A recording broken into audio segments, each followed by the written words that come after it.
Bilkis Bano gangrape में आया supreme फैसला, सभी 11 दोषियों की रिहाई का आदेश हुआ निरस्त। जाने बिल्किस बानो केस में सुप्रीम कोर्ट ने क्या क्या कहा।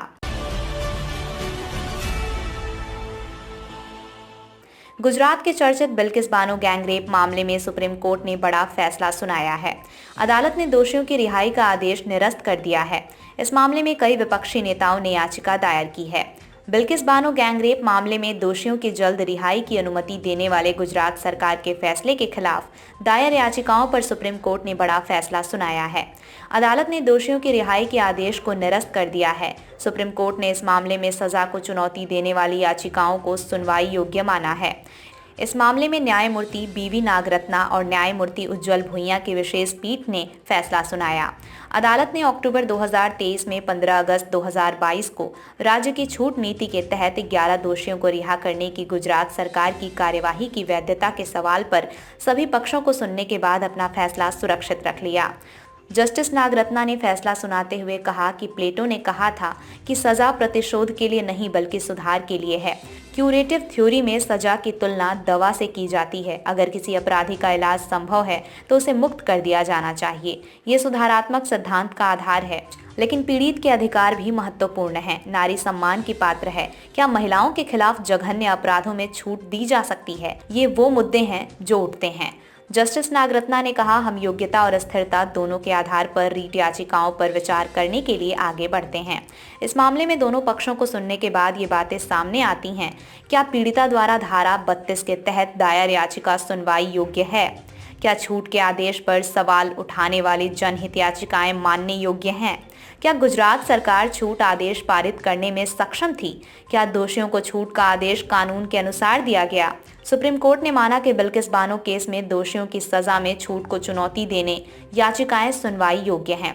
सुप्रीम कोर्ट ने जनहित याचिकाओं की विचारणीयता के संबंध में जवाब देने से इनकार कर दिया, क्योंकि बिल्किस बानो की याचिका को पहले ही सुनवाई योग्य माना जा चुका है।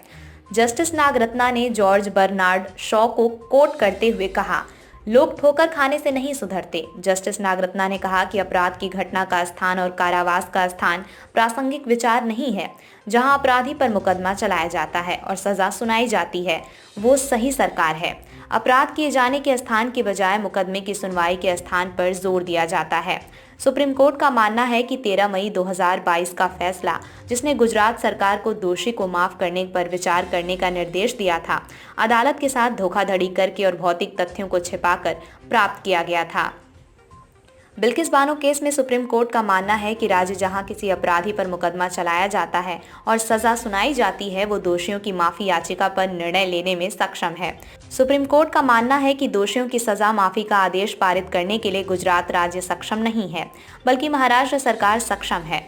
बिल्किस बानो केस में सुप्रीम कोर्ट ने माना कि गुजरात राज्य सरकार दोषियों की सजा में छूट आदेश पारित करने में सक्षम नहीं थी। जस्टिस नागरत्ना ने कहा, केवल इस आधार पर गुजरात सरकार में क्षमता की कमी है।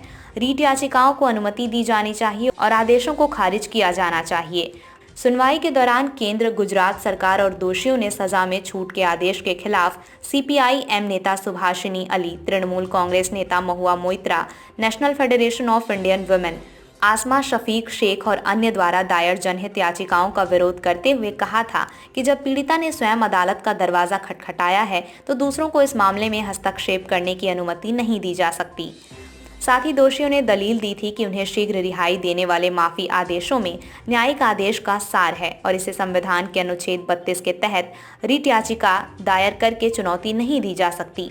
दूसरी ओर एक जनहित याचिका वादी की ओर से पेश वरिष्ठ वकील इंदिरा जयसिंह ने दलील दी थी कि छूट के आदेश कानून की दृष्टि से खराब हैं और 2002 के दंगों के दौरान बानो के खिलाफ किया गया अपराध धर्म के आधार पर किया गया मानवता के खिलाफ अपराध था। अब शीर्ष अदालत के फैसले में देश की अंतरात्मा की आवाज झलकेगी।